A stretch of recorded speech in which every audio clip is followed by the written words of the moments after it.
अपने सद्गुरु के साथ अपने मन को जोड़े हुए जब भी गुरु के समक्ष बैठे पूजा करते हुए तो प्रार्थना करनी चाहिए कि मुझे सद्बुद्धि देना मेरे सद्गुरु, मेरी बुद्धि विचलित ना हो। प्रार्थना करना मेरे घर में बरकत पड़े, जितना कमाऊं उतने में गुजारा करूं और तेरा धन्यवाद करते हुए इस जीवन को जीऊं। प्रार्थना करना कोई भी ग्रह प्रतिकूल ना हो, क्योंकि जहां भक्ति है, जहां गुरु की वाणी का प्रकाश है, वहां ग्रह अनुकूलता तो अपने आप हो जाएगी, सब चीजें अपने आप ठीक होती हैं। तो इसलिए मेहर की प्रार्थना करना और ये कहना चाहिए, चरण में रखना, शरण में रखना, हरदम अपनी शरण में रखना। चरणों से ध्यान कभी ना हटे। चरण में रखना, शरण में रखना, हरदम अपनी लगन में रखना। सुख के उजाले हो या दुख के अंधेरे, जो भी हो हरदम मगन में रखना। सांसों की माला सिमरन के मोती, मन नहीं भटके जतन में रखना।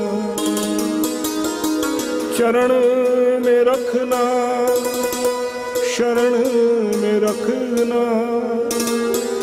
हरदम अपनी लगन में रखना। और ये भी कि जब से तुम्हारी शरण में आए, शिकवा नहीं, शुक्राना सीख गए। तेरी संगत में खुद को झुकाना सीख गए। पहले मायूस हो जाते थे कुछ न मिलने पर, अब तो तेरी रजा में रजामंद रहना सीख गए। जब से रखा है कदम तेरी चौखट पर, आसमां से भी ऊंचा सर लगता है। तेज आंधियां हैं फिर भी रोशन हूं, ये सिर्फ तेरी रहमतों का असर लगता है। तो ध्यान रखिए, श्रद्धा गहरी हो, लगन पक्की हो, कभी कमी नहीं रहती। कभी कभी ऐसा होता है, गुरु परीक्षा लेते हैं। हजरत निजामुद्दीन औलिया, उनका एक शिष्य, उसने पढ़ाई लिखाई तो बहुत की थी, गुरु से सेवा मांग ली और ये कहा कि मैं बस आपके पास रहना चाहता हूँ। गुरु ने कहा रोजी रोटी भी चलानी है। बोले तो फिर क्या करूं? गुरु ने कहा कुछ भी काम कर लो, लेकिन बस ये ध्यान रखना, इज्जत की रोटी खाना, और ये भी ध्यान रखना कि तेरे जबान पर रब का नाम हमेशा रहे, उससे ध्यान ना हटे। तो उसने कहा कि ये तो तब होगा जब मेरा ध्यान मेरे पीर पर, मेरे ओलिया पर, मेरे गुरु पर रहेगा, तभी तो रब का नाम भी जबान पर रहेगा ना। तो मुझे अपनी चौखट पर आने का हुक्म दो। सुबह नहीं आऊं तो कम से कम शाम को तो आ जाऊं। हजरत निजामुद्दीन औलिया ने कह दिया कि ठीक है, रात को आके चला जाया कर। और दिन में उसने सब्जी बेचनी शुरू की। बहुत पढ़ा लिखा था,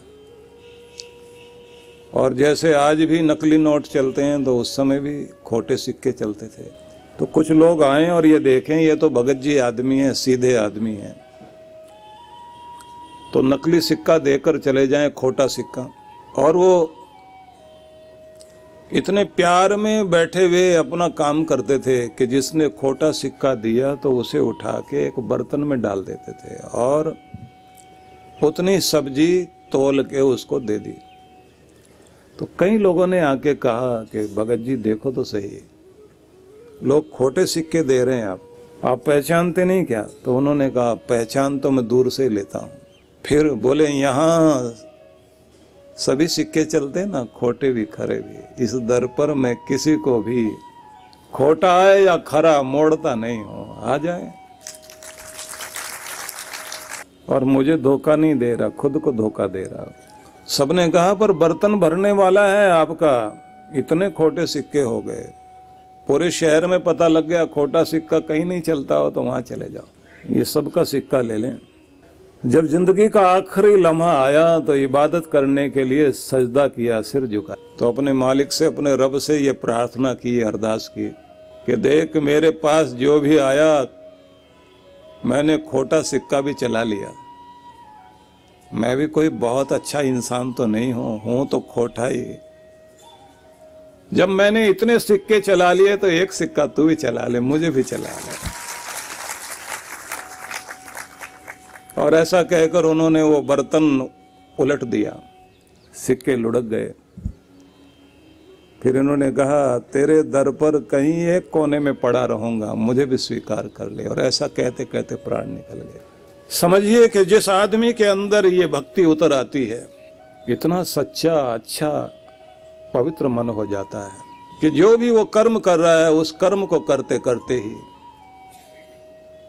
ये खैराबादी जिस तरह से इबादत करते हुए और अपना छोटा सा काम धंधा करते करते ही अपने रब की चौखट तक पहुंच गए। हम भी जो भी कार्य करते हैं रोजी रोटी कमाने के लिए, उस काम को करते करते अपने रब से अपना नाता जोड़ के चलें, क्योंकि बहुत जोड़ने से कोई हम वहां नहीं पहुंच जाएंगे, ना ज्यादा कुछ हम बड़े हो जाएंगे। बड़े अंदर परमात्मा की भक्ति जोड़ने से ही होंगे, इसलिए अंदर उसका नाम जोड़िए।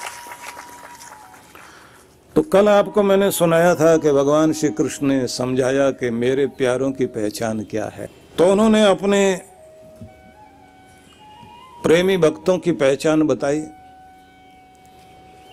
उस पहचान में एक बात तो ये कही, बैर से ऊपर उठ करके प्राणी मात्र के प्रति जिसका प्रेम है और जो मित्रता की भावना से दुनिया को देखता है, शत्रुता की नहीं, दुखियों के प्रति जिसके अंदर करुणा उपजती है और जिसके अंदर पदार्थों का मोह इतना नहीं है, जिंदगी को प्यार करता है, रिश्तों को प्यार करता है, दुनिया की दौलत को उतना महत्व नहीं देता जितना रिश्ते को महत्व देता है।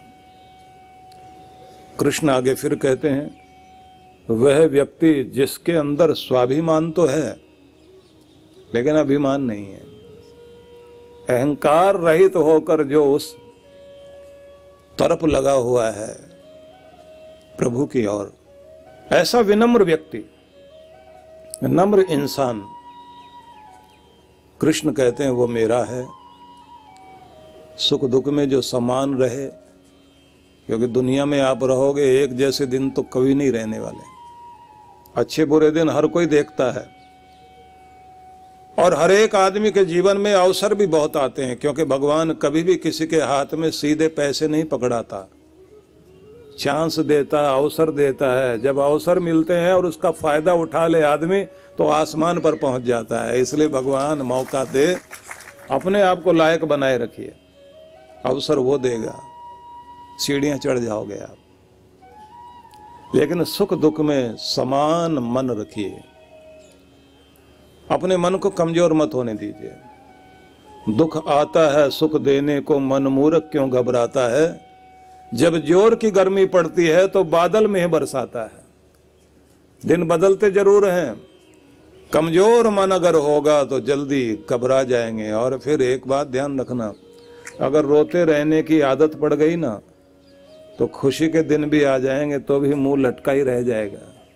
और अगर आपको धन्यवाद करते हुए हर पल खुशी मनाते हुए जीने की आदत पड़ गई तो गम के दिन तो कट ही जाएंगे, लेकिन खुशी भी बहुत जल्दी आपकी जिंदगी में आ जाएगी।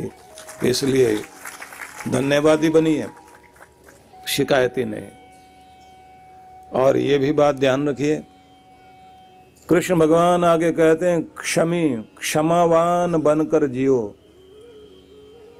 कुछ को माफ कर दो और कुछ से माफी मांग लो, कुछ को बर्दाश्त कर लो और कुछ के साथ एडजस्ट कर लो, और ये कहो कि तुम मुझे निभा लो, मैं तुम्हें निभा लूं, जिंदगी पूरी हो जाए। क्योंकि संपूर्णता कहीं भी नहीं है। और बोलने में भी इस बात का ध्यान रखना कि तुम्हारा बोलना भी भड़काऊ नहीं होना चाहिए। कृष्ण भगवान ने जो तप की बात कही ना, उसमें एक तपस्या ये भी कही है, वाणी की तपस्या। अनुद्वेग करम वाक्यम सत्यम प्रिय हितम चयत। उद्वेगकारी वाक्य मत बोलो, भड़काऊ भाषा नहीं, आग लगाने वाली भाषा नहीं, रिश्ते तोड़ने वाली भाषा मत बोलो, शकुनी और मंथरा वाला रोल अदा मत करो। ऐसी वाणी बोलिए मन का आपा खोए। आजकल उल्टा बोलते हैं लोग, ऐसी वाणी बोलिए तुरंत झगड़ा होए। ऐसी वाणी बोलिए तुरंत झगड़ा होए, उससे मत उलझिए जो खुद से तगड़ा होए, नहीं तो उलट देगा। भड़काऊ भाषा बोलने वाले व्यक्ति का कभी सम्मान नहीं होता। कभी आप ध्यान से देखना कि जब दर्जी काम करता है सुई और कैंची से, तो कैंची को हमेशा पांव के नीचे दबा के रखेगा और सुई को या तो कॉलर में लगाता है या अपनी टोपी में हैट में लगा के रखता है, सुई को नीचे नहीं रखता।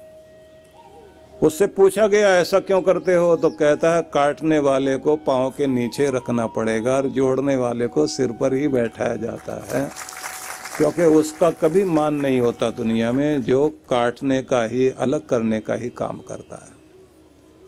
सुई का काम मिलाना है, दो को मिला दे, एक कर दे। इसलिए ये कोशिश कीजिए कि दुनिया को मिला सकते हो तो मिलाओ, रिश्तों को तोड़ने की चेष्टा नहीं होनी चाहिए। सीधा सा मतलब ये है कि कृष्ण भगवान ये कहते हैं कि जिसके अंदर अनंत प्रेम भरा हुआ है, ऐसा कोई भी जो भक्त होता है उसे मैं अपना प्रेम पात्र मानता हूँ। ये मेरे भक्तों की पहचान है। तो आप समझिए कि कितनी अद्भुत बात कृष्ण कहते हैं। और उससे आगे के श्लोक में उन्होंने जो कहा वो और भी अद्भुत है कि इस प्रेम को अपने अंदर लेकर चलिए, लेकिन संतुष्ट सततम योगी यत्तात्मा दृढ़ निश्चय मई अर्पित मनोबुद्धि यो मद भक्त स मे प्रिय। कृष्ण ये कहते हैं ये तो हुआ दुनिया के साथ तुम्हारा व्यवहार, लेकिन मेरे प्रति क्या ध्यान रखोगे कि मेरी दी हुई प्रत्येक देन को पाकर संतुष्ट होकर थैंक्स करना सीख जाओ, तब तुम मेरे कहलाओगे। जो मैंने तुम्हें दिया, जितना दिया, जैसे दिया, जिस तरह का दिया, जिस हाल में हो उस हाल में धन्यवाद करते हुए, शुक्र मनाते हुए अपने जीवन को जिए, तृप्त होकर जीवन जिए, शिकायती बनकर जीवन न जिए। जब आप अंदर से संतुष्ट, अंदर से तृप्ति अनुभव करते हैं तो आपके अंदर दीनता नहीं रहती। ध्यान रखना, जितना है उतने से ही जिंदगी को इतने अच्छे ढंग से जियो कि द्रौपदी के पास केवल चावल ही चावल रखे थे और कृष्ण 12 साल के बाद वन में मिलने के लिए पहुंच गए। 12वां वर्ष होने वाला था, 13वां वर्ष उनका अज्ञातवास का था जिसमें उनको जाना था। और ऐसे मौके पर जब उनकी परीक्षा पूरी होने जा रही थी तो कृष्ण भगवान भी एकाएक पहुंच गए। द्वारकाधीश का रथ आते हुए देखा, झंडा दिखाई दे रहा दूर से। द्रौपदी बहुत आनंदित हो गई, लेकिन आंख में आंसू भी बहने लग गए। मेरे अपने इतने सालों के बाद मिलने के लिए आ रहे हैं। आते ही देखकर स्वागत तो किया, लेकिन शिकायत भी साथ में कर दी। शिकायत करते हुए कह दिया दुनिया तो हमारी हुई नहीं, लेकिन तुम भी हमारे नहीं हुए। अब आए हो इतने दिनों के बाद। कृष्ण भगवान ने कहा दुख की नदी पार कर गए हो, किनारे पर पहुंच गए हो। अब शिकायत वाला अगर मन रखोगे दुख बढ़ जाएगा। इसलिए भूल जाओ पीछे के वक्त को, और उजाला सामने आ रहा है। भाग्य सूरज तुम्हारा जागने लगा है, उधर की तरफ ध्यान दो। अब देखने वाली बात है कि उस समय द्रौपदी और कृष्ण दोनों साथ साथ बैठे हुए हैं। द्रौपदी बहन है, सखी भी है, तो किचन के बीच में पीढ़ी रखकर कृष्ण को वहीं बैठाया हुआ है। अब द्रौपदी मन मन में सोचती है कि मेरे पास किचन में इस समय केवल मात्र चावल है और घर के सब लोग बाहर गए हुए हैं, जंगल में दूर तक गए हुए हैं, शाम तक लौटेंगे, तो स्वागत कैसे करूं।